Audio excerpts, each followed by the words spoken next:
2016 সালের 20 মার্চ রাতে কুমিল্লা ক্যান্টনমেন্টের আবাসিক এলাকায় টিউশনি করাতে গিয়ে ধর্ষণ ও হত্যার শিকার হন কুমিল্লা ভিক্টোরিয়া কলেজের শিক্ষার্থী ও নাট্যকর্মী তরু।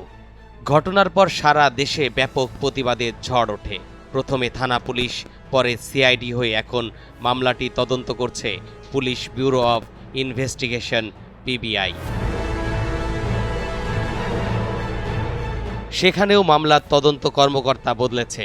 তনু ধর্ষণ ও হত্যার ঘটনায় তার মরদেহ 2 বার ময়না তদন্ত হয়েছে। লাশের জামাকাপড় থেকে নেওয়া হয়েছে নমুনা। ডিএনএ পরীক্ষায় অন্তত 3 জন পুরুষের শুক্রাণু পায় সিআইডি। কিন্তু ওই 3 জন কে? তাদের পরিচয় কি? এমন প্রশ্ন ঘুরছে 2016 সাল থেকে 2026 সাল পর্যন্ত। দীর্ঘ 10 বছর পর সোহাগী জাহান তনু হত্যা মামলায় প্রথম কোনো অভিযুক্তকে গ্রেপ্তার দেখানো হলো আজ। গ্রেপ্তারকৃত ওই সন্দেহভাজন হলেন senior warrant officer Hafizur Rahman. তাকে আদালতের মাধ্যমে 3 দিনের রিমান্ডে নেওয়া হয়েছে আজ।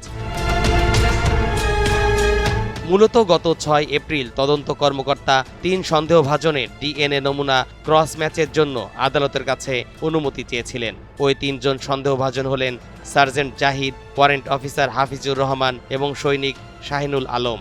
কুমিল্লার তনু ধর্ষণ এবং হত্যা হয়েছে ক্যান্টনমেন্টের ভেতরে। এই কারণে কর্তৃপক্ষ তাদের গায়ে আঁচড় যাতে না লাগে সেজন্য এই মামলাটি সুরাহা করতে এত দেরি করেছে, নাকি ভেতরে আছে ভিন্ন কোনো গল্প? তরিকুল ইসলাম, এনটিভি অনলাইন।